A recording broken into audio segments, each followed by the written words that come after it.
Good afternoon, everyone.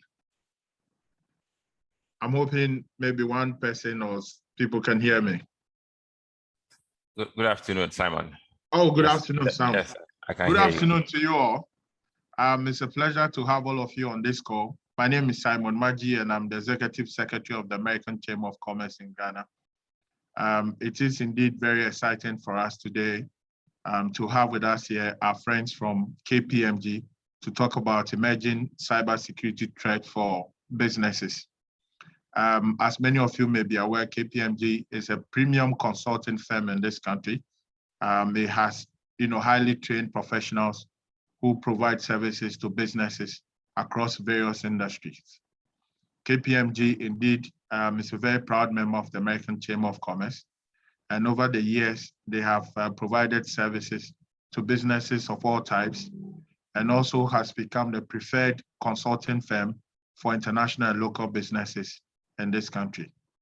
Today's topic is very essential, and we are going to be talking about cybersecurity threats, especially as we are dealing with a pandemic. Many criminals have also found it expedient to come along as we move into the cyberspace of work. And so protection in cyberspace is very, very critical. In light of that, the Chamber chose KPMG to deliver this lecture today, or to deliver this webinar to members. KPMG indeed, as I've already indicated, is very active in this sector. Over the last month, they have engaged students across board to educate them on the importance of cybersecurity. It is now my distinct honor to welcome our two speakers. Our speaker number one is Mr. Samuel Aloko. Sam Aloko is an Associate Director in IT Advisory Unit of KPMG and has over 20 years of experience. He is responsible for the IT advisory team whose services include cybersecurity, very critical here, digital transformation, systems implementation, IT project quality assurance, data conversion reviews, ERP advisory services, vulnerability assessment, and penetration testing services, among others in the KPMG Ghana office. Over the years, he has developed expertise in cybersecurity risks, business continuity management, security architecture, design and implementation, cybersecurity strategy, cyber maturity assessment, including cloud security and security standards implementation.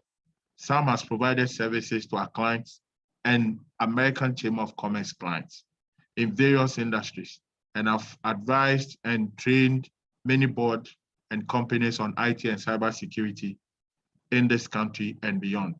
Before joining KPMG, Sam was with Zenith Bank. Ladies and gentlemen on the call, my distinct pleasure to introduce Mr. Samuel Aloko, our first speaker for the day. Over to you, Sam.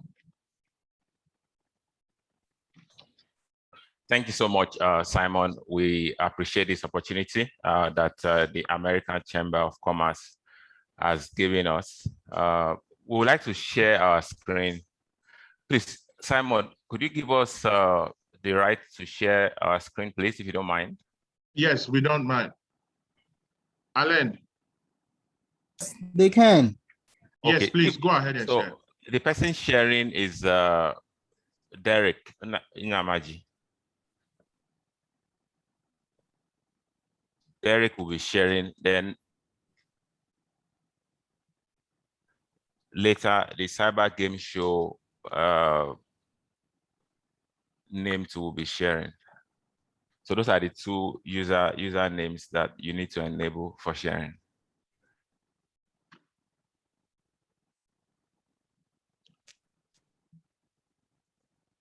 Okay, Alan.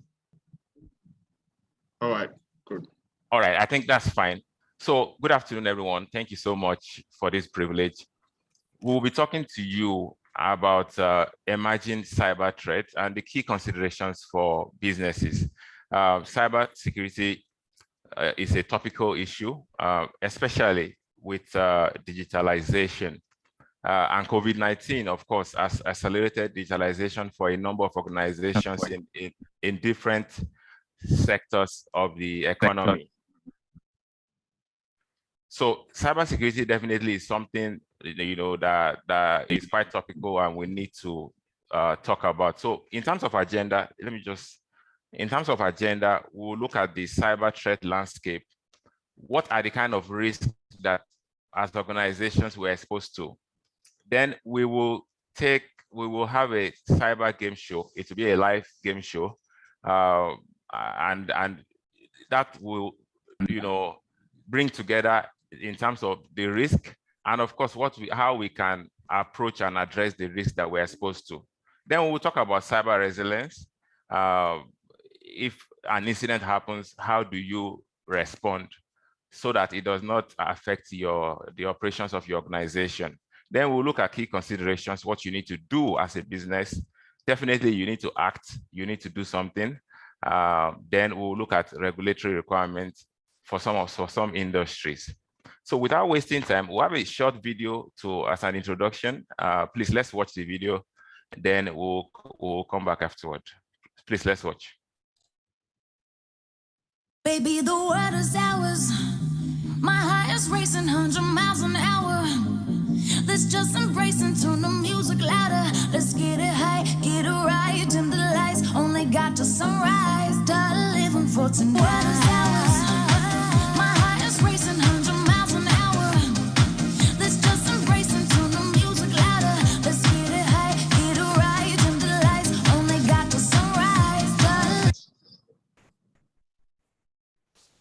living for tonight.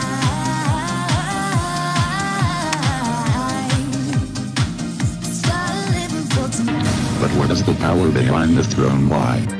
Tens of thousands of computers that have suffered from a ransomware Another attack. global ransomware attack. Security company reported that it discovered one of the biggest bank robberies ever. No guns involved. Hackers did breaking into banks in 30 countries and making off with a total of as much as $1 billion.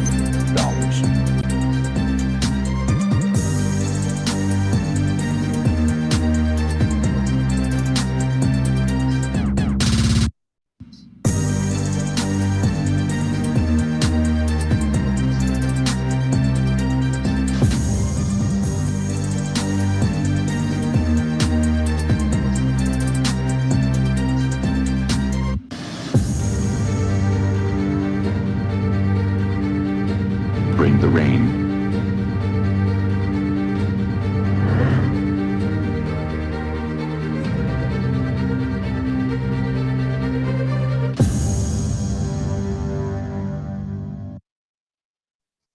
Thank you. Hope you enjoyed the video. So the video clearly shows that cybercrime is big business. We are talking about business that runs into billions of dollars.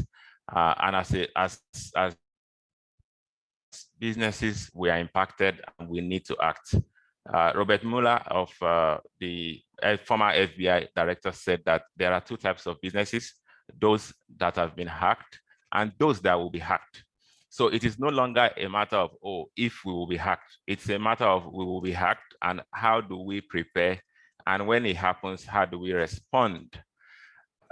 Just looking at this slide, it gives us a view of what we're talking about. I mean, you saw the figure in the video, but we are talking about now at the end of 2020, at the end of 2020, the cost of cybercrime was about $1 trillion. $1 trillion. And unfortunately, this figure is growing at an astronomical rate, right?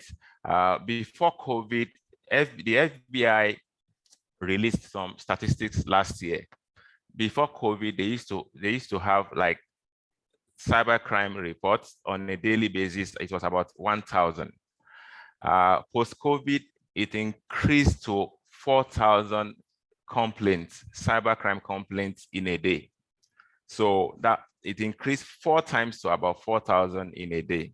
And that shows us what we are dealing with here. And these heartless criminals, unfortunately, even took advantage of COVID. During the COVID period, during the lockdown, where people were scared and there was a lot of panic, they took advantage of this situation and attacked people the more. And that's why you have, at the end of 2020, the figure increased from 2018, $600 billion to about $1 trillion at the end of 2020. And unfortunately, the projections by experts globally, including KPMG, is that this figure will grow, unfortunately, to about 10 trillion in 2025. So we have a big issue that we are dealing with here. And this is not to scare anyone, but it's just to create that awareness and so that we can know how to protect ourselves. And there's something that is also on this slide that is extremely important, which is the fact that it takes an average business, the average business cost of a cyber attack is about 3.8 million. Then in 2020, it took over 200 days to detect the breach. And this statistics from IBM is consistent with other statistics we've seen from other organizations, such as the IT Governance Institute, which theirs is about 206. So at the end of the day, we are saying organizations that have been hacked, before they even realize they've been hacked, 6 months has passed. It is that bad. 6 months has passed before they even know that, yes, we've been hacked and we've lost data or we've been compromised. And that shows that we need to have continuous monitoring of our systems. So let's go a bit further and see and just take a look at the selected examples. We will not talk about all these examples. We are just showing, just to make us understand that there have been a lot of global cases recently, and these are just some selected examples. And I'll talk particularly about the Bangladesh one, and that happened in 2016. And the central bank in Bangladesh was hacked. And guess what? The hackers were in the system for 9 months before they struck. So they compromised the systems. They were in and out, gathering information for about 9 months before they decided to attack. And the amount involved here was about $1 billion. So you can imagine a country, relatively poor country like Bangladesh, losing about $1 billion. I mean, fortunately for them, they lost some money. They didn't lose all the 1 billion because they were able to stop some of the transfers. But that shows you what we are dealing with. And if you also look at last year, another big one that affected a lot of American companies, that affected a lot of companies globally, was the SolarWinds issue. Something that was just meant to be a normal patch update that SolarWinds pushed to their customers ended up being a cyber attack, a global cyber attack on all customers of SolarWinds, including, the US Department of Homeland Security, which of course is responsible for protecting other federal agencies' networks from computer crime. And they were also affected by this. The US Treasury Department, they were also affected by this. So that shows us the extent of the attacks that we're talking about. Then, of course, we have the Facebook one. That's also relatively recent. Users' information, personal information, breach, and of course, available on the internet, on dark web. So let's move forward and let's see Africa examples now. Well, we will not talk about all these examples, just the standard back one, and to tell you the risk we are exposed to. So an African bank sits in Africa, and they get hacked. And in just 2 hours, we're talking about just 2 hours, an African bank in Africa loses $13 million. And this happened not even in Africa. This money was withdrawn from ATMs, 1,400 ATMs in Japan, across Japan. So that just shows you what we are dealing with here. You are sitting here in Africa saying to yourself, oh, I don't have any worries. But somebody somewhere, because of the way all the systems are interconnected, and it's organized crime. You can imagine how many people withdrew from 1,400 ATMs simultaneously in 2 hours, and an African bank lost $13 million. So that gives us that this is really organized crime that we are dealing with. The same way all of us on this Zoom call have all resumed at our various places of work, or maybe you are working from home. These guys also have, in fact, they not only resume at their places of work, they have shifts, they run shifts. When we have closed, they are still working. And they are very patient, like we have seen. It takes an average of 6 months before you even detect that they've breached the organization. And sometimes they gather information for over a year before they even strike. So let's move on and see specific Ghana examples. This has also happened in Ghana many times, but unfortunately, across Africa and specifically Ghana, these things are not well reported. We know that's a problem we have in Africa. And I'll give you an example that you will not see on this list.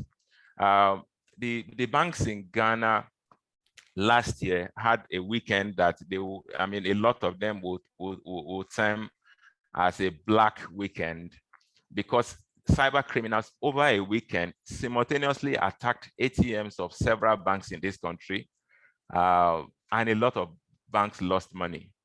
So kind of like what you watch in TV, on the TV, where ATMs, the physical machines are being attacked and money comes out of the ATM. That happened, in this country last year, and a lot of banks were affected, right? That shows us that the risk is real and we need to protect ourselves. So let's move further. Yes, we've seen recent breach. Let's even get more statistics. This is coming from CID.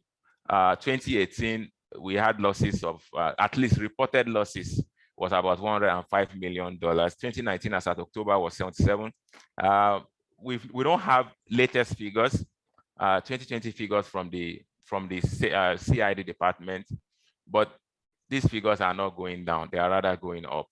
Let's also see from Bank of Ghana. The Bank of Ghana releases fraud reports, and it gives us a view of what's going on too. Fraud cases in 2020, based on the 2020 fraud report, increased by 15%. ATM fraud loss value increased by 32%. Fraud incidents reported, of course, 56% involving staff members.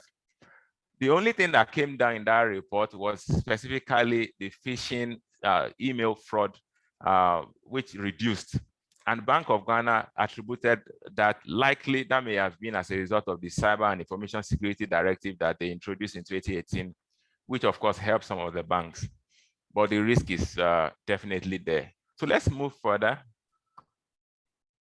And KPMG does this annual CEO survey, and we normally come up with this report. It's a global thing, including organizations in Africa. Now, this is just to give you a view, a 5-year view. And this is what CEOs like yourself, what you are saying, what are your stay awake issues? So we've asked CEOs, what are your stay awake issues? And top 5 consistently, cybersecurity has been top 5 in the last 5-6 years. And in 2021, which is the latest report that we have, the CEOs across the world are saying cybersecurity for us is #1 stay awake issue. That's something to think about. And this is coming from CEOs globally. All right, so let's move further now and just talk about some of the threats. If we want to talk about a lot of these threats, we can use the whole day to talk about the threats, but we've selected just about 5. Let's talk about 5 of them, which are very common, even here locally in Ghana. So the first one is a phishing, which is mainly impersonation to gain information. So you hear of all these phishing emails all over the place. The fraudsters are perpetrating that they are your bankers, and they are sending email. You are seeing email that is supposed to be from your bank, purportedly from your bankers, and they are asking you, change. There was an upgrade. We need you to enter your password, your username and password for your internet banking, or you need to change it. Those are phishing emails, and they combine it with all sorts of other techniques just to harvest sensitive information, personal information about you, your username and password on different platforms. and to use this information, of course, to defraud the unsuspecting customers. Then there is a ransomware, and ransomware is simply, as the name suggests, these fraudsters, hack into systems of organizations, encrypt the system. So if it's the database or the application, your core business application, they encrypt it, and they ask for a ransom and say, if you don't pay in Bitcoins, then they will not release the system to you. So that's a ransomware attack, which is also common.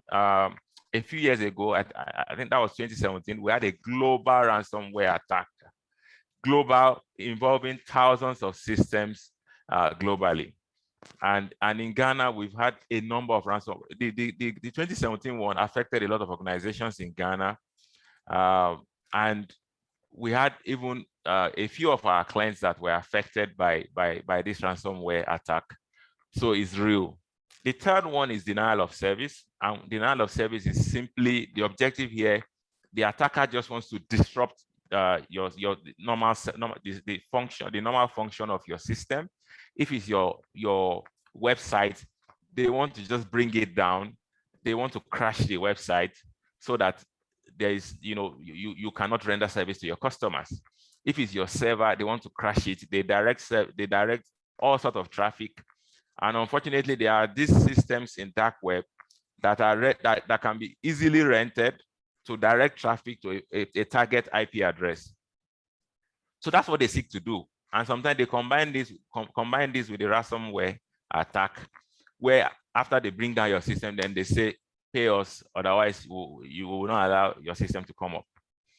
Of course, whether it's your website or any system you've deployed online that has an internet presence, there is a limit to the load it can carry. So if unusual traffic is directed to it, then it will crash. The fourth one is a man-in-the-middle attack. So we call it MITM, man-in-the-middle attack. And what that simply is about just intercepting and stealing data and information. So communication between two systems, the attacker will intercept and steal the information or even manipulate the information. So you are sending money from one bank to another bank. So you are sending money to another person, another customer of another bank. And guess what?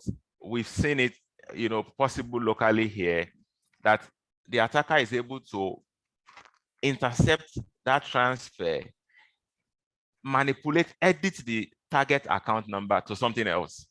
So at the end of the day, you are transferring money. You think you are transferring money to your friend. The money will actually go to the attacker. And these are not just stories or what we read in books. These things have happened in reality. And if it's your organization, your physical organization, man-in-the-middle attack can also happen, and it's not complex. If you are in a building, you have network ports that are open and active. If an attacker, gets into that building, or maybe one remote branch somewhere, but that is connected to your network, they can just connect their laptop to that port. And if the port is active, there are tools today. These tools, you don't need any complex training to use them. Once you turn on the tool will do what we call Arp poisoning. I won't go into all the technical details, but what that tool will simply do is that all the systems in that subnet, all the traffic coming from that system, from those systems, it will take over the work of the switch. And at the end of the day, all the traffic will now be passing through the system of the attacker. And what that means is that, of course, the traffic becomes visible to the attacker. So username and password being entered, the attacker can easily have access to them. And again, he can use them to the detriment of the organization. So the last one we want to talk about is the business email compromise. BECs. I'm sure you've heard of BECs. Unfortunately, it's become very popular in the last couple of months because specifically the US government has been going after cyber criminals globally who have been using BECs to defraud people and of course to defraud American companies. And BECs is simply, sometimes they spoof business email account, they spoof the website, and ordinarily the CFO sends transfer instructions to the bank that transfer money to these third parties, transfer money to these suppliers, our suppliers. The BEC criminals, all they do is they will, they can even sometimes compromise the email account of the CFO, and they will send unauthorized instructions to the bank and say, bank, transfer the money to all this, to this account, of course, to the accounts of their cronies or their own account themselves. So that has been big in the last couple of years, and we have a short video on BEC. We would like you to watch. Then we'll come back afterward. BEC, Business Email Compromise. Business email compromise is when an attacker impersonates the real owner of an email account to defraud the company, its customers, partners, or employees into sending money or sensitive data to the attacker. A BEC scam starts with research. An attacker will sift through publicly available information about your company from your website, press releases, and even social media posts. The attacker might look for the names and official titles of company executives. The attacker will then try to gain access to an executive's email account or create an email with a spoof domain that looks very similar to the original account. For example, the attacker might use john.smith@sample.com instead of john.smith@sample.com. If you do not pay close attention, it is easy to get fooled by these slight differences. While a BEC scam can target anyone in a company, high-level executives and people working in the finance department are the most likely targets. Some of the most common BEC scams are email messages that appears to come from known sources making a legitimate request, like in these examples. The fraudulent invoice scam is when a cybercriminal pretends to be the suppliers requesting fund transfers for payments to an account owned by fraudsters. The fake boss or CEO scam is when attackers pose as the company's CEO or any executive and send an email to employees in finance, requesting them to transfer money to the account they control. The fake attorney scam is when a lawyer's email address is used to contact clients, asking that they pay money immediately to keep things confidential. In an account compromise, an executive or employee's email account is hacked and used to request invoice payments to vendors listed in their email contacts. Payments are then sent to fraudulent bank accounts. HR or bookkeeping employees will be targeted in a data theft in order to obtain personal or otherwise sensitive information about the employees or executives. This data can be very helpful for future email attacks. All the messages in a BEC are of course fake, and in each case, thousands or even hundreds of thousands of dollars can be sent to criminals instead. According to the latest studies, phishing attacks that spoof the CEO or company director were among the most costly scams reported. The average amount received by scammers through CEO fraud is $35,000. CEO fraud is not going away anytime soon. In fact, as research shows, it's dramatically becoming a fast-growing threat to organizations. Your business will most likely be targeted at one point. We therefore ask you to be vigilant and to be on the lookout for possible BEC attacks.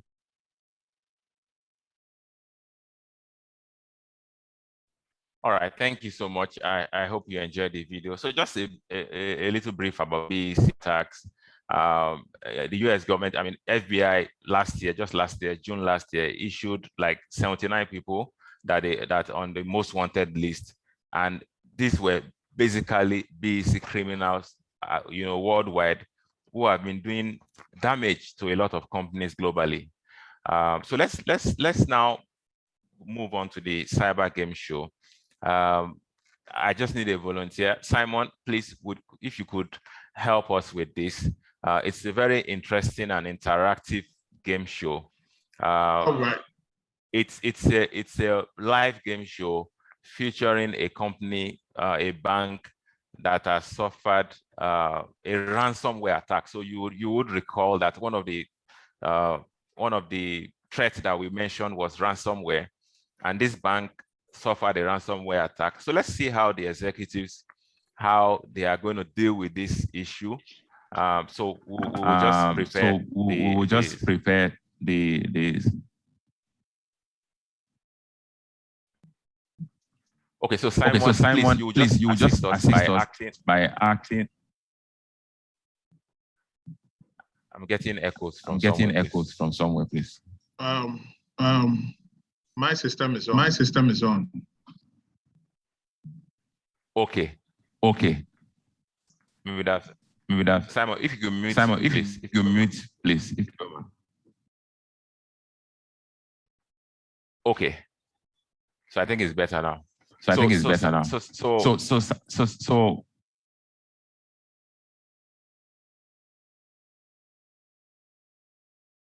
the echo is still okay. Do you have a laptop by you, which is Yes, but they are all muted. I have a second laptop in here, but they are muted.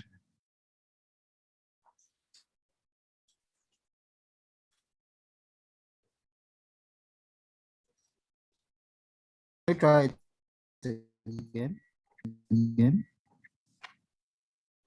Okay, so let's try now. Hopefully. Castle Bank is a bank with its headquarters in Lagos, Nigeria, having 50 branches operating across 10 states of the Federation.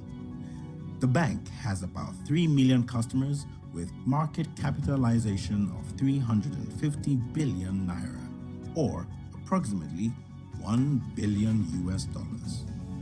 The bank has deployed several digital channels, including ATM, internet banking, and mobile banking.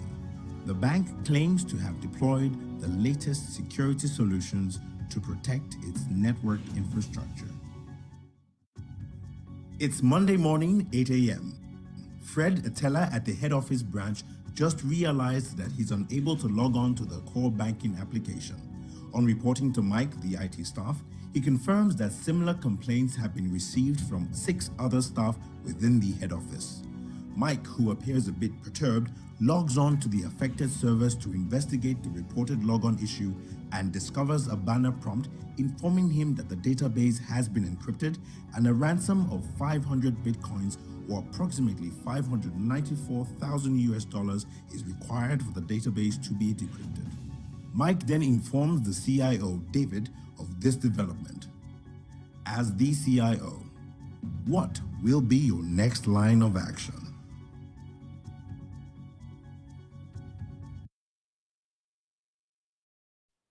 All right, please, we would encourage everyone to mute, except Simon.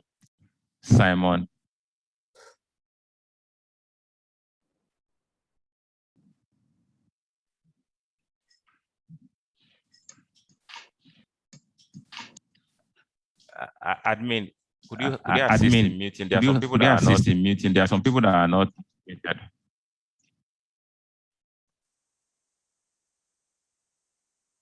Okay, everyone is on mute now. Okay, so let's go ahead.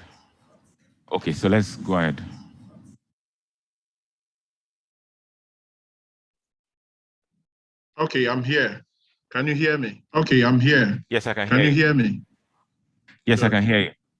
So what am I supposed to do, please? Answer the question. Hold on, please. Hold on.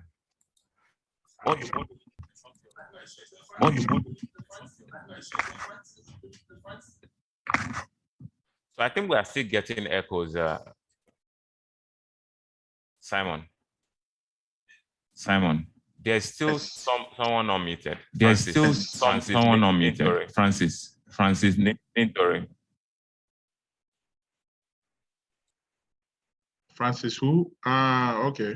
Francis who? Okay.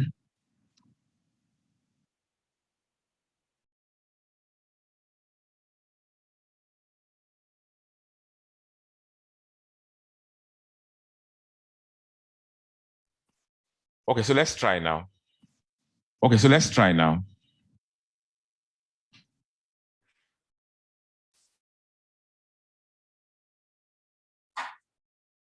So Simon, you are acting as a informed of the development.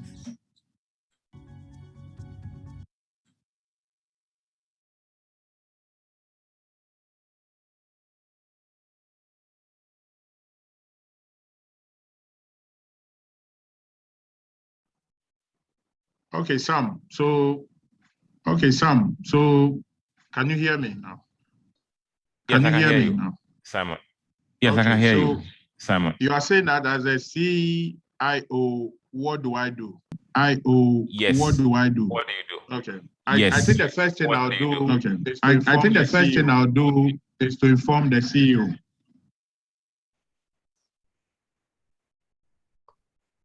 Okay, so select inform CEO. Okay, so select inform CEO. The CEO has been informed of the development and is very worried. He questions the CIO to understand exactly what happened and meets with the CIO at the IT unit to see the situation himself. He calls for an emergency meeting immediately with the CIO and group heads and assesses the impact of the affected servers to the business as well as the options for immediate action. What do you advise?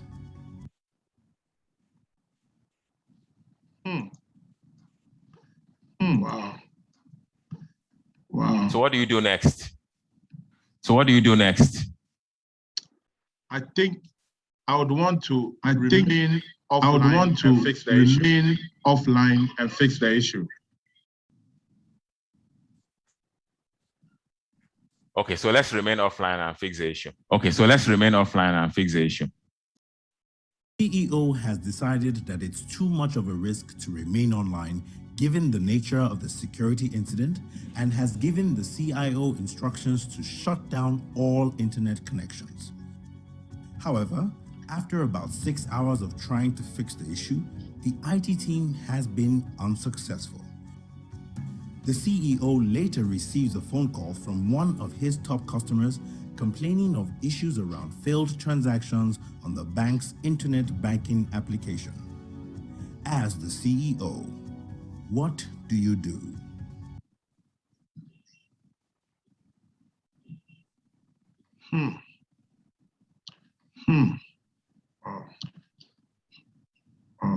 What do you do? Okay. I pay the ransom. I pay the ransom. Okay, Simon, we want to try and resolve this. We want to try and resolve this issue. Please hold everyone if you don't mind. Just briefly.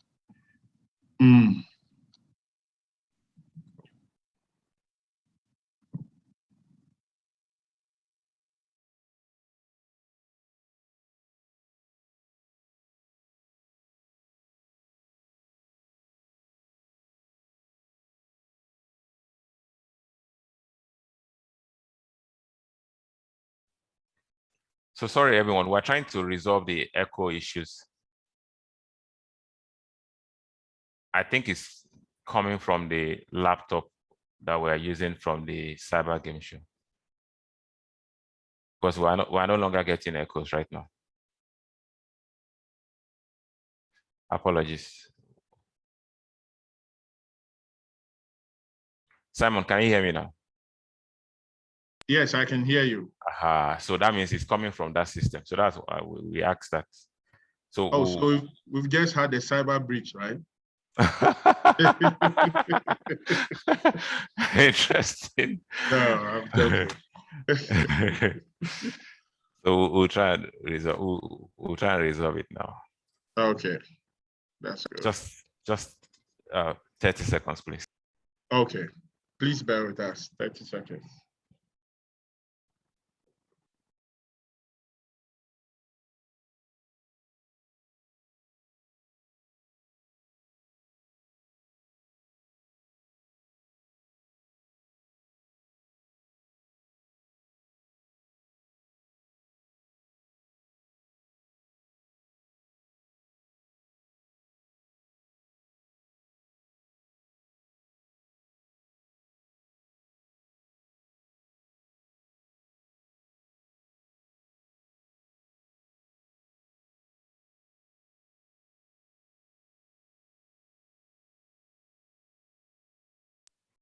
So we'll try again now, and hopefully.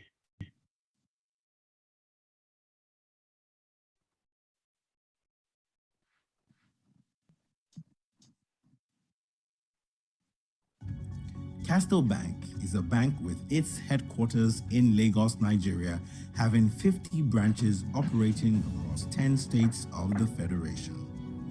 The bank has about 3 million customers with market capitalization of 350 billion naira, or approximately $1 billion US. The bank has deployed several digital channels, including ATM, internet banking, and mobile banking. The bank claims to have deployed the latest security solutions to protect its network infrastructure. It's Monday morning, 8 a.m. Fred, a teller at the head office branch, just realized that he's unable to log on to the core banking application. On reporting to Mike, the IT staff, he confirms that similar complaints have been received from 6 other staff within the head office. Mike, who appears a bit perturbed, logs on to the affected servers to investigate the reported logon issue and discovers a banner prompt informing him that the database has been encrypted and a ransom of 500 bitcoins, or approximately $594,000 US, is required for the database to be decrypted. Mike then informs the CIO, David, of this development. As the CIO, what will be your next line of action? So they're going.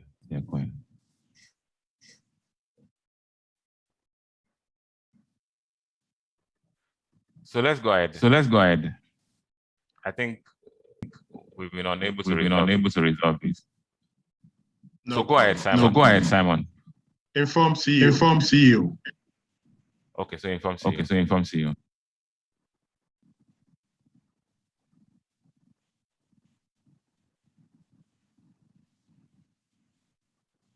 So Bright Select inform CEO.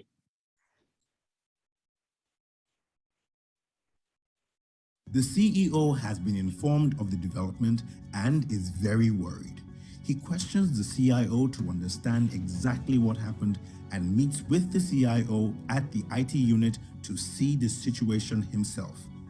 He calls for an emergency meeting immediately with the CIO and group heads and assesses the impact of the affected servers to the business as well as the options for immediate action. What do you advise? So what's your next line of action? Remain offline and fix the issue.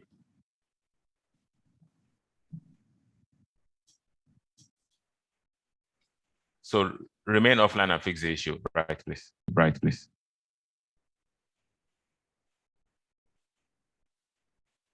CEO has decided that it's too much of a risk to remain online given the nature of the security incident and has given the CIO instructions to shut down all internet connections.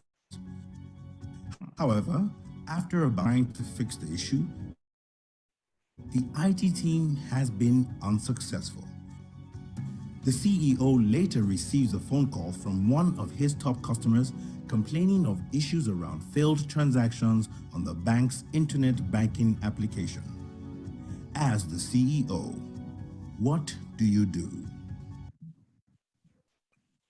So as a CEO, what would you do? Pay the ransom. Okay. Select pay the ransom. Right. Now that the bank is back online to make payment, you, the CIO, attempt to communicate with the attacker, but the ransomware banner shows the ransom has increased to 600 bitcoins, or approximately $712,000 US, and an additional 2,000 files encrypted as a penalty for going offline. Your negotiation with the attacker has been unsuccessful as he remains adamant that you have to pay the ransom or risk losing additional files. What is your next line of action? So what's your next line of action?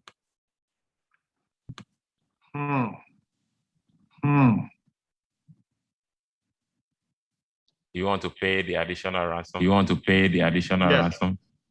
Yeah, pay the ransom. Yes. Yeah, pay the ransom. Yes. Pay the ransom. Okay. After much deliberation, the bank has paid the ransom and expect to have all their files decrypted and to return to business as soon as possible. However, the attacker reneges on his word and goes ahead to demand for an additional 200 bitcoins, or approximately $237,000 US. What do you advise the CEO to do?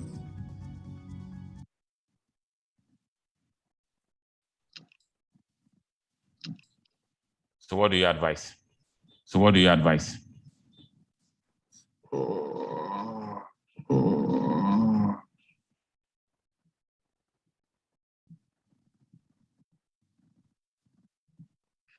Okay, pay the additional ransom and return to business. Okay, so select pay the additional ransom. Select pay the additional ransom. The executives have decided to pay the additional ransom of 200 bitcoins, or approximately $237,000 US, and the attacker has provided the decryption key. The business is gradually returning to normalcy as all encrypted files on the database and file servers have been confirmed intact after decryption.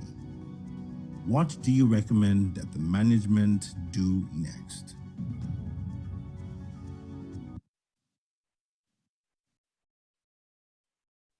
So do you want them to set up a committee to investigate? So do you want them to set up a committee to investigate or carry out an investigation and root cause analysis?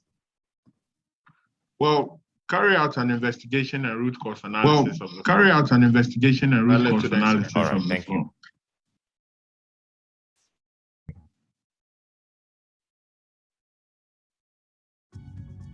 After a series of investigations, log analysis, and interviews, it has been discovered that one of the database administrators had earlier received a phishing email containing an invoice purported to be from one of the bank's service providers. This invoice was a Microsoft Word document with embedded malicious macros which were executed upon opening the document. What do you suggest management do next?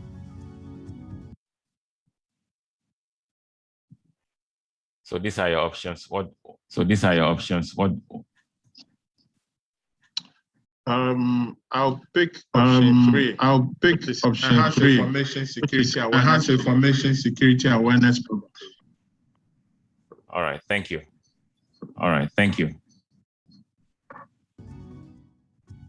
Yes, the importance of implementing strong security controls on all endpoints across the network cannot be overemphasized. Similarly, the peculiarity of the human factor underscores the importance of enhancing the content and approach to information security awareness programs amongst internal users and particularly system administrators, as the security of an organization is as strong as its weakest link. Through a single phishing attack, operations of Castle Bank were adversely affected, while management and response teams were faced with the challenge of making the right decisions to minimize losses, recover the business, and manage reputational implications, all within the shortest possible time. Just like Castle Bank, several organizations today are confident about their security policies, processes, and procedures, while others have not been faced with the challenging reality of security today, as the fact remains that despite an organization's best efforts, things can and will go wrong. Hence, a comprehensive resiliency plan, which includes elements such as event response, communications, crisis management, detection, threat identification, and operational monitoring, can help minimize losses and protect the organization's reputation in the event of a security incident. All right, thank you.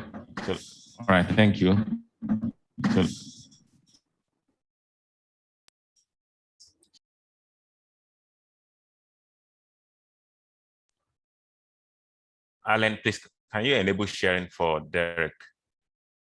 so that we can continue the presentation. Sure, we'll do that. All right, thank you. So we apologize for the interruptions. For some strange reasons, we had, the cyber game show echoing, but hopefully you still enjoyed it. It's usually much more interesting than that. And it just captures what we've been talking about in terms of cyber risk.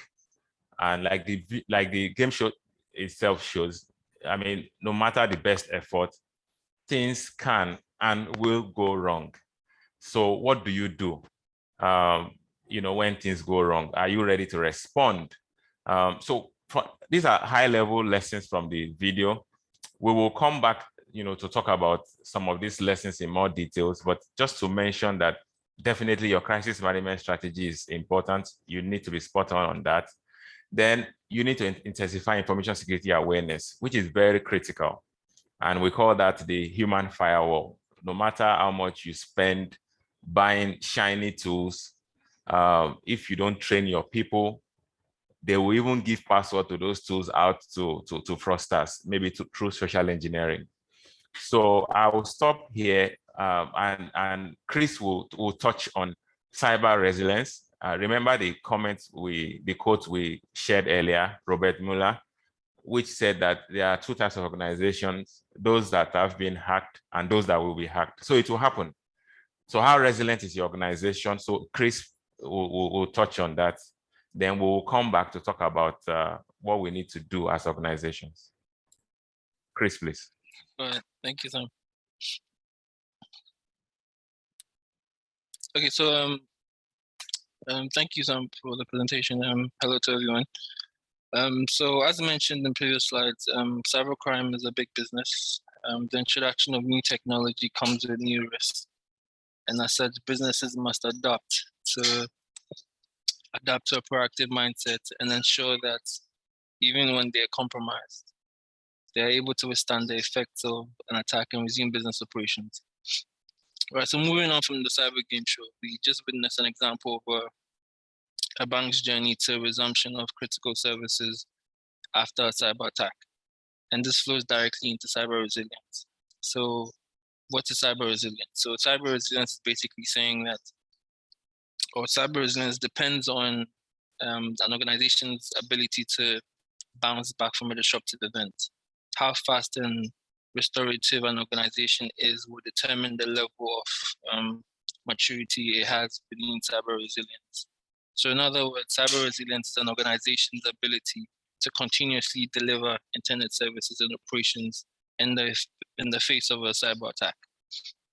Now, these attacks may create adverse impacts on people, technology, systems, and facilities. Now, resilience here is evident.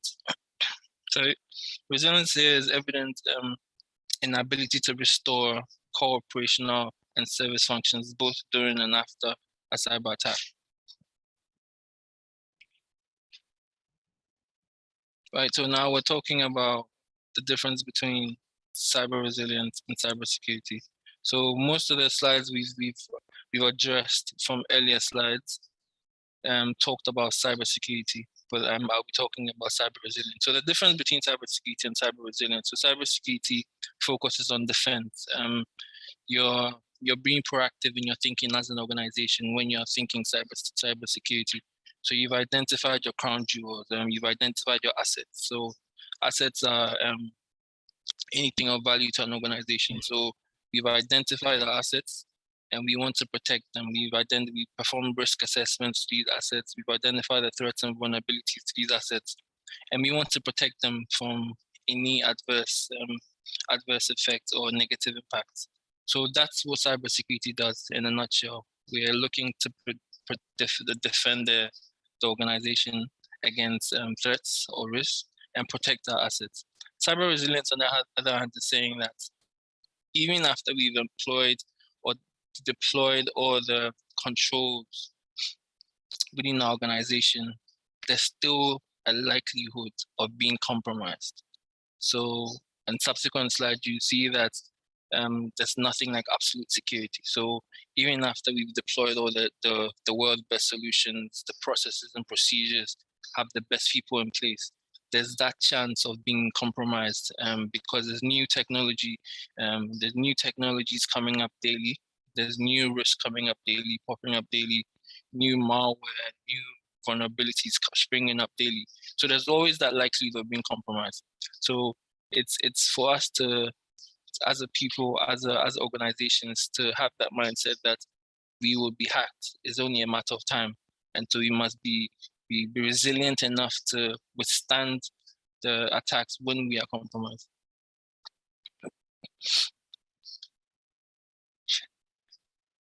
No, right. So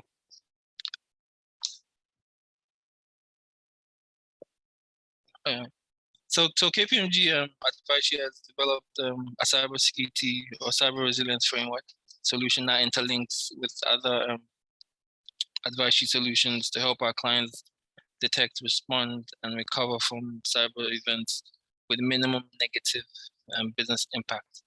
So this framework has been developed because of the increased or the continuous increase in cyber risk.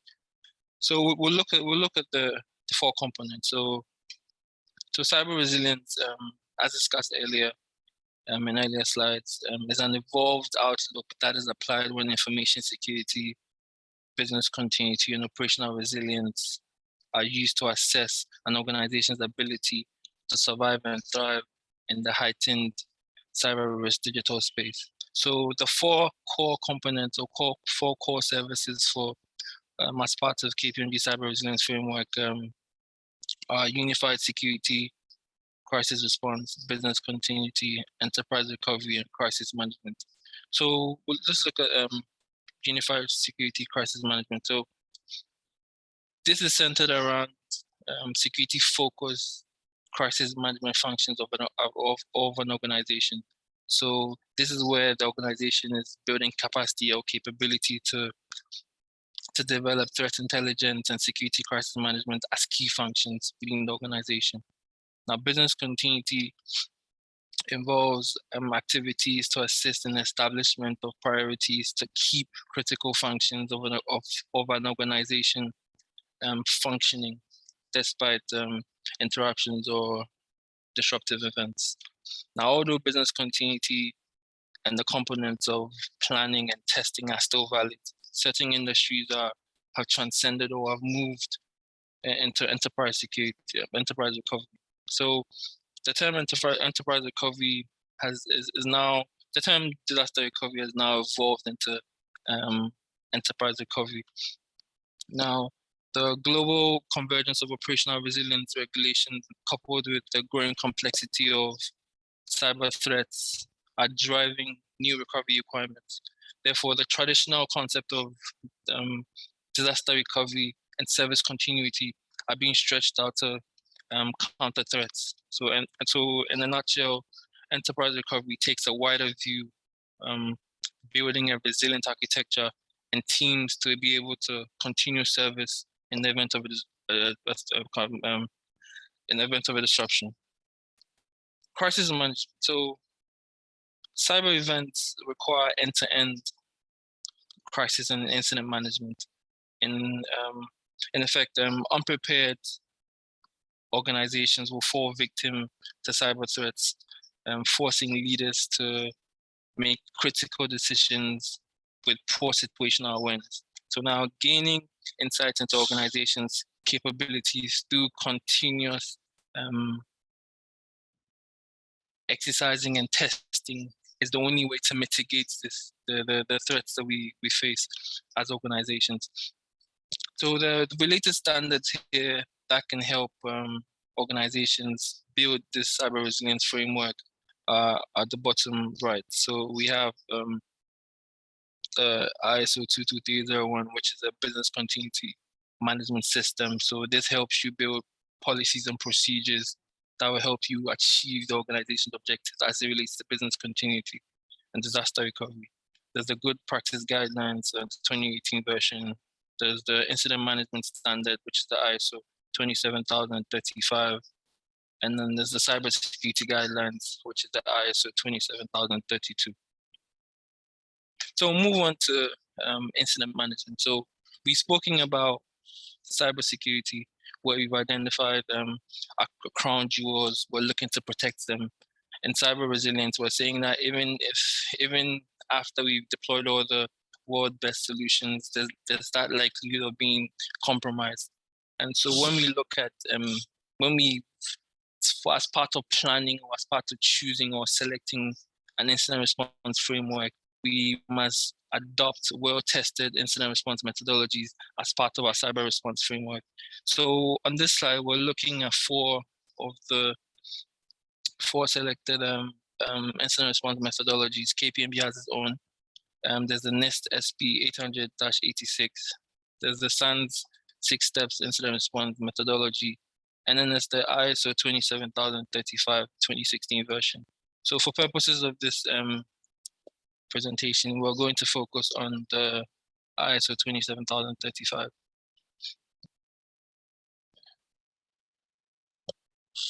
So I'll take us back a bit. So an incident is an event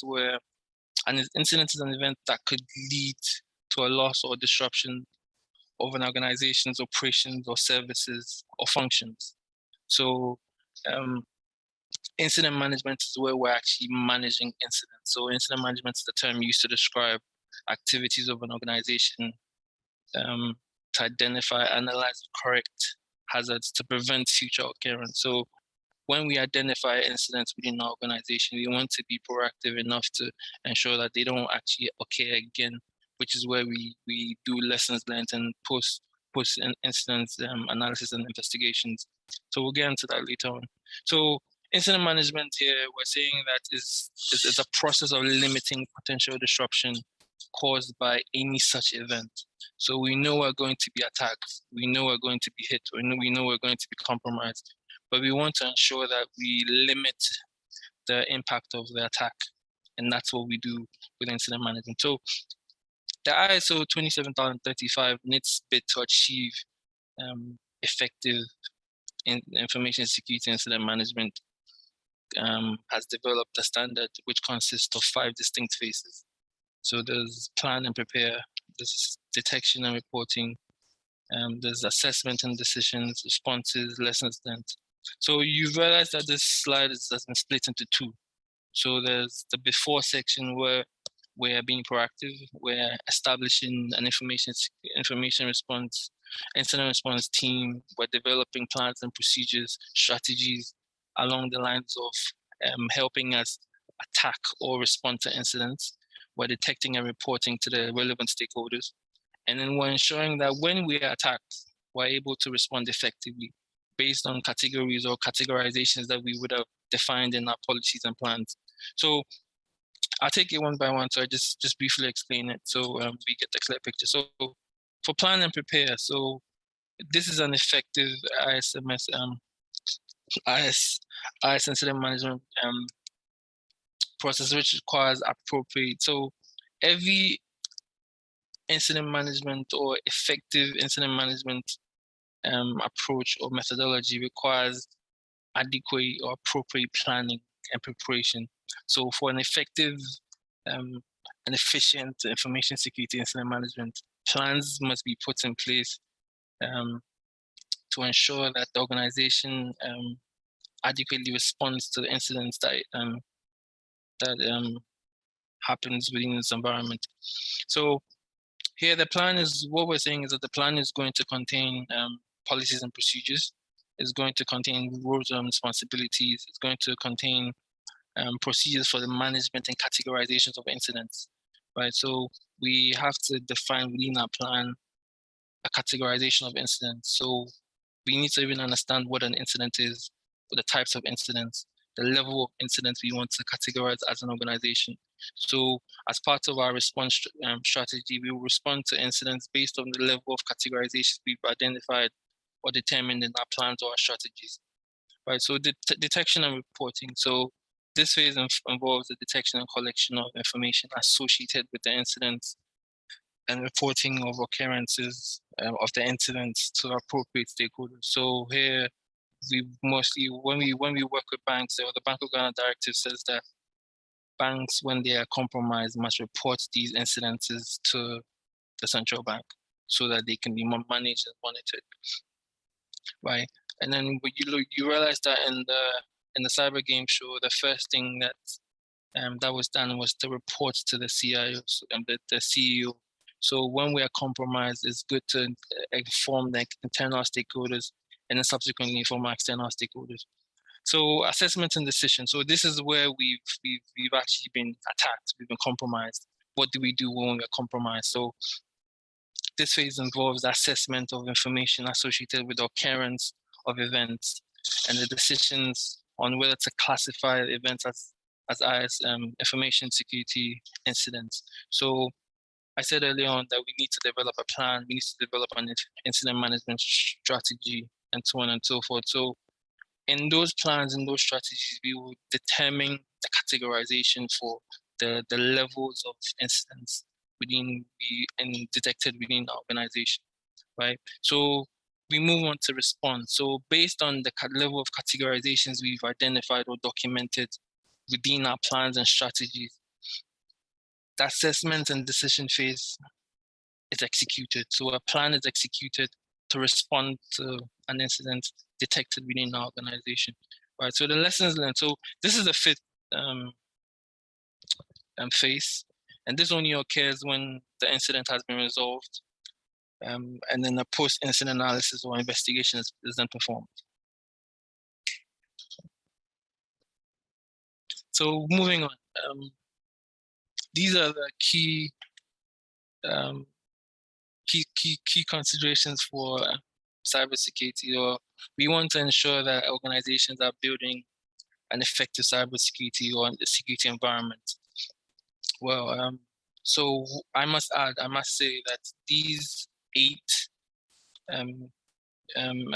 points here are not absolute. So there's a lot more things that organizations must do or can do on a minuscule level or on a granular level. So we'll take this one by one and explain. So the first one is align security with the business. So we must always ensure that security feeds into the business objectives. IT must always feed into the goals of the organization. So the business will have its own objectives or its own strategy. Technology will have a feature in there where it supports the business. Now, security must also play a role there where securing technological infrastructure that is supporting the organization's objectives, right? Now, the sad thing is that most organizations don't have this readily available because they don't even have business objectives or IT objectives or IT strategies. The next point talks about awareness. So we're saying that we need to build an awareness culture where we're embedding awareness from the top of the organization to the bottom of the organization, targeting the board of directors, executive management, mid-level management, general staff, cleaners, drivers, and then the low-level staff, so that we ensure that we are building or embedding security as a culture and the DNA of the organization. Well, the next point talks about enforcing adequate network security and malware controls. We've spoken about the cyber threat landscape. We know that these compromises happen from the network point of view. So the network is where that's the entrance of the organization on the internet. So we want to ensure that we are protecting ourselves both physically and on the internet or over the internet. So we need to implement the right or appropriate controls to ensure that our network perimeters are secure. And then we're ensuring that malware that comes from unauthorized sources are prevented or protected, and we're preventing against them. So third-party risk assessment or third-party risk management. So if you're familiar with the Target hack that happened a few years ago, you know that Target was hacked not because they had weak controls, but because the third-party vendor was, for lack of a better word, careless. So we need to ensure that if you're familiar with the concept of cyber supply chain, they always say that we're as strong as our weakest link. So we need to ensure that our weakest links are also as strong as us. So when we're enforcing controls, we're ensuring that we're enforcing controls that cut across our supply chain. Right. So age of remote working. So COVID has brought about new realities to us. A lot of us enjoy working from home. But then enjoying working from home means that we're exposing ourselves to different types of threats. When we work from home, we use our own personal internet connections. Some people don't even use VPNs or connect securely back to the network of their organization. So we're exposing ourselves to threats threats on the internet. And so this is just saying that as people, as organizations, we must ensure that we're implementing adequate controls, policies, and technologies that would drive home mobile security controls and teleworking. So identity and access management. So this is basically saying that we must adopt approaches or we must adopt things like zero trust. So here, when we work within our environment, we want to ensure that anybody coming in and going out of our environment is scrutinized. We don't trust anybody within our network. And so when we do this, we ensure that nothing goes out of our network or comes in within our network without us knowing about it. Right, that's essentially what this is saying. So configuration and change management. So we've read about Facebook going down a few weeks ago, and what we've read so far is that the Facebook going down was as a result of a misconfiguration.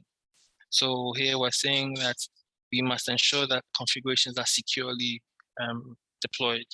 We must ensure that when we deploy configurations, they must go through the appropriate chains of channels of change management. The change management will ensure that the right or relevant stakeholders approve changes we want to effect within our environment. Then there's continuous security monitoring. So here what we're saying is that there's a lot of attack vectors coming towards our environment or coming towards our corporate networks. We need to ensure that we have the right solutions in place to continuously monitor our environment, to feed out or weed out any adverse persistent threats. So this is the end of this slide. I'll leave it to Sam to continue. All right, thank you, Chris. Chris, if you go mute, please. All right, so thank you. So just to touch on, Chris has, addressed some of the specific things we need to do as an organization. The other thing we want to address is the common misconceptions about cybersecurity. And that's extremely important to consider. There is nothing like 100% security. Some executives think, oh, once I've spent money, I've bought some tools, I have a firewall, then I'm fine.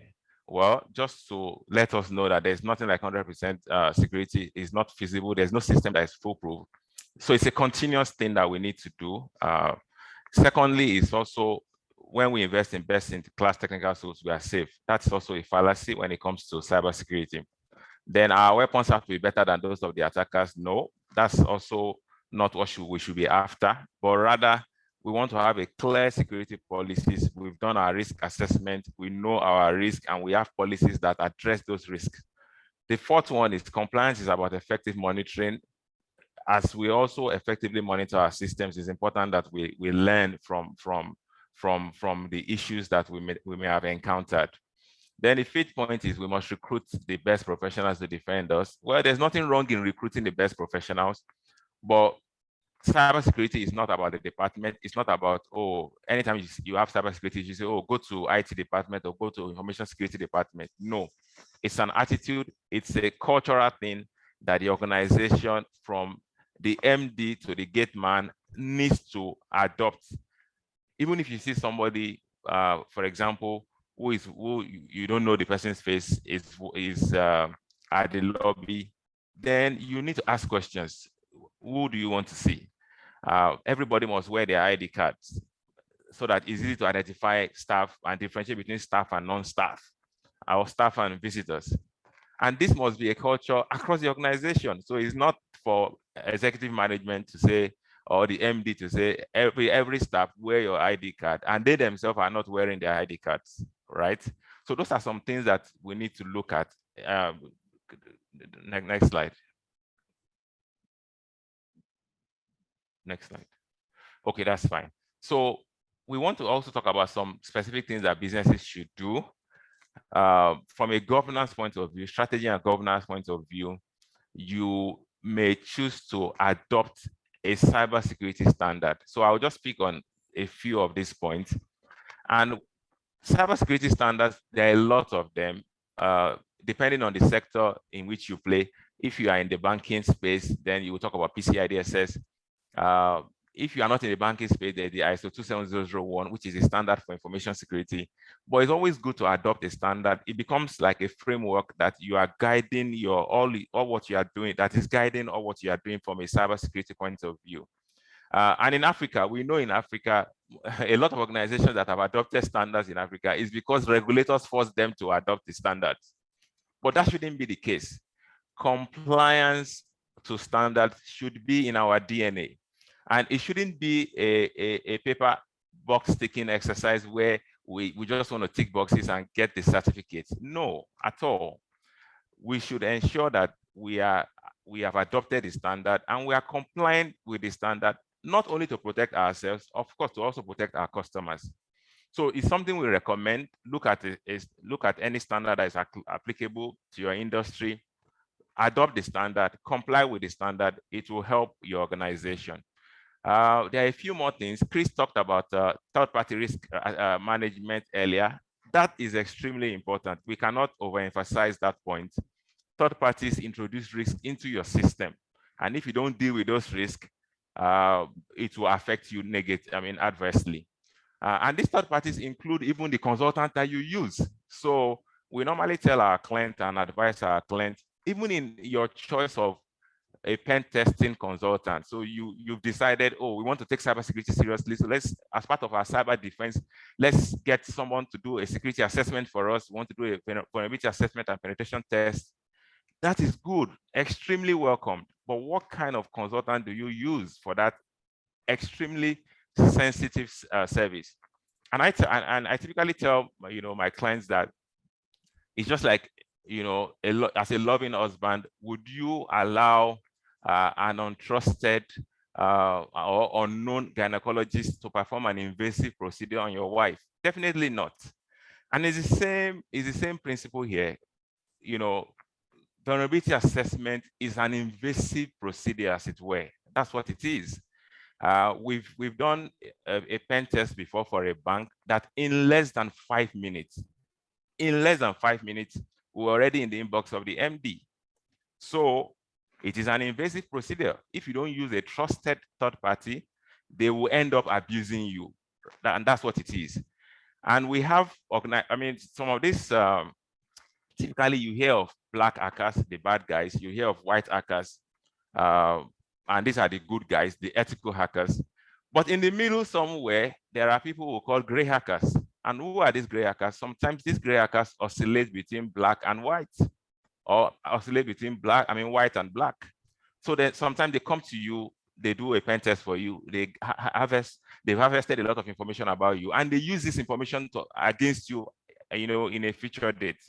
So it's extremely important, and we advise clients that be very careful and only use trusted third parties as part of your overall third-party security risk management.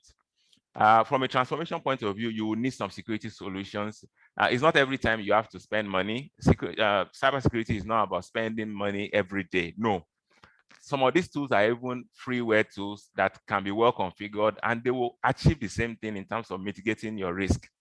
So it's about knowing what tools to deploy to protect the organization. And from a cyber response point of view, when it has happened, you may need to do a post-breach analysis. Digital forensic may be necessary in some cases. And that is to help you really analyze the issue, know where what led to it, and what you can do to mitigate this in the future. So let's go the last slide now before we take questions. I'm mindful of the time. So the last slide, just looking at regulatory standards.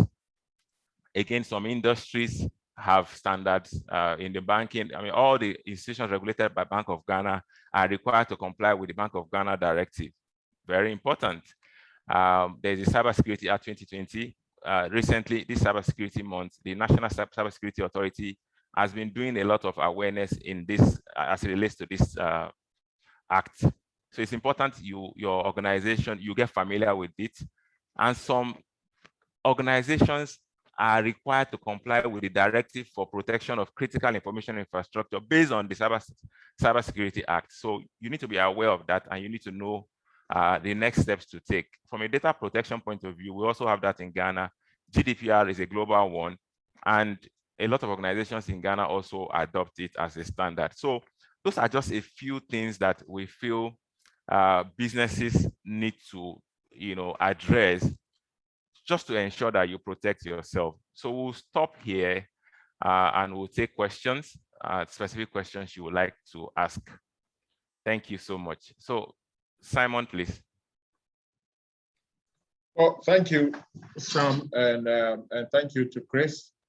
I think that for many of you who did not know, Chris is an information protection and business resilience manager in the IT advisory unit of KPMG.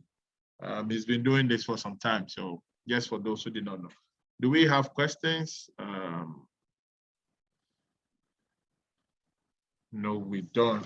But Sam, let me ask you one. What about, I did not hear a little bit about think through and adhere to, those who bring their own devices, what they call the BYOD policies and procedures.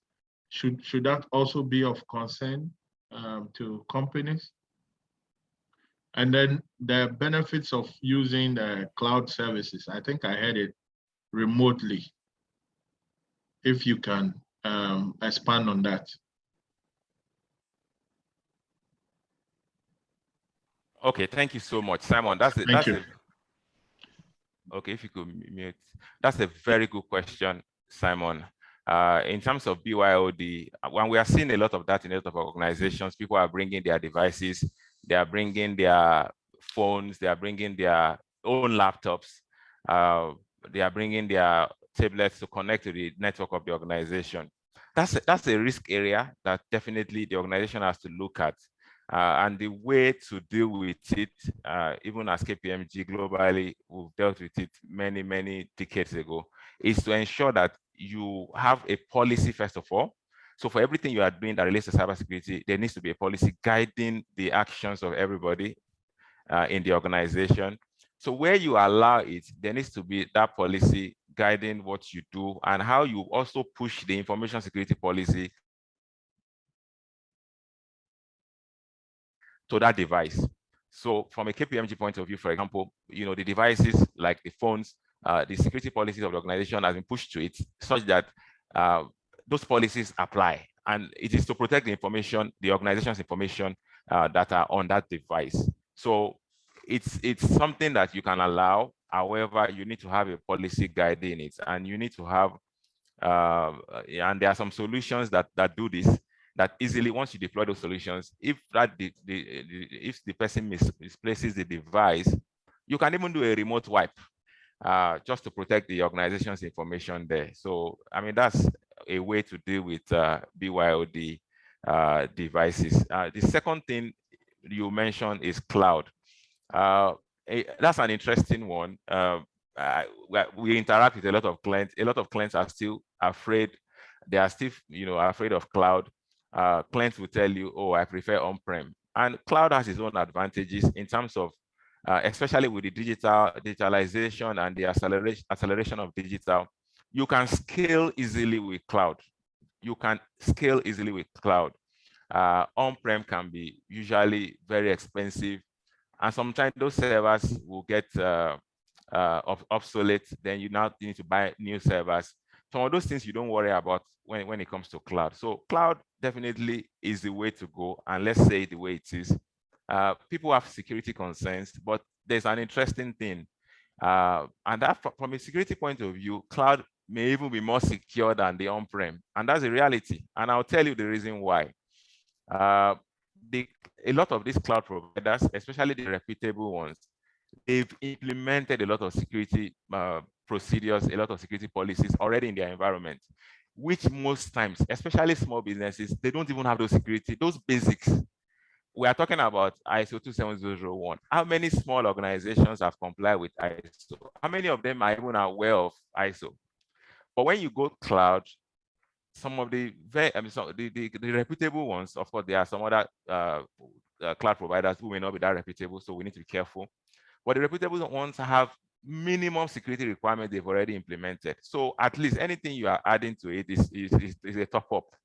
So cloud, in terms of where the world is going, in terms of digital, is clearly the way to go. We cannot avoid it. Even Bank of Ghana, if you are a bank, you are allowed to go cloud to some extent with some services. And almost everybody has Office 365 now. So definitely is the way to go. And there are security assessments that you can also do to secure your cloud infrastructure better. But typically you have some minimum that is already there. So excellent question, Simon. I don't know, Chris, do you want to add anything? All right, so thank you. Simon, do you have another question? Right. No, just the last point. I think you spoke about micro and small, medium enterprises. They are often likely to think that they will not be victims, right? So if you have any last words for companies within that sector and the importance of putting up measures to deal with cyber threats, I'll be very grateful.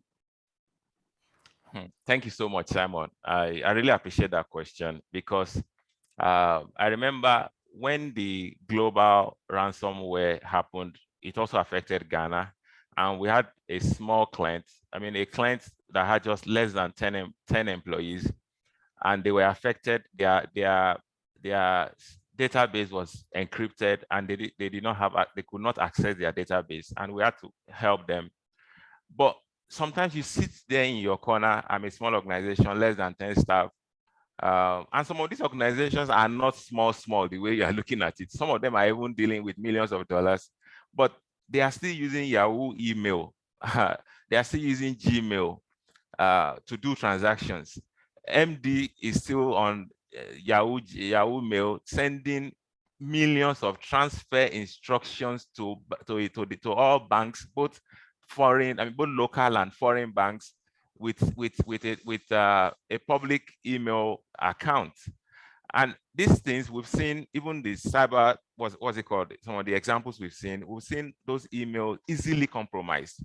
So these are the things we need to look at and address. Even as a small organization, you can do something. You may not even go for certification, but start something. We must act. And it may just be adopting a standard, and it doesn't even cost a lot to adopt some of these standards. And that's the reality. I think sometimes they are just scared that maybe they will have to spend a lot. And like I said earlier, you don't have to spend too much even buying solutions. Some of these solutions are there. You just need a proper consultant to advise you appropriately. And some of these solutions are also cloud solutions, which you just pay as you go. So my advice is that act now. Even if you are a small organization, start something and you can build on it as you grow. I think what I'll add also is that even if you're a small organization, you can, contact KPMG. They have solutions for different organizations, regardless of your size or revenue. So thank you very much, Sam Aloko and Chris Owusu-Ansah, and to the team at KPMG. We are very grateful for the time and the knowledge shared with all of us. We'll make this recording available. And to our esteemed attendees, thank you for taking time off your busy afternoon to be with us. I wish we could meet in person to give a round of applause to Sam and Chris, but they've really done well. So congratulations to you all, and we'll see you at another time when we'll talk about a different subject. Thank you very much, and God bless you all. Thank you. Thank you so much. Thank you, everyone. Thank you for having us. Yes. Thank you. Bye.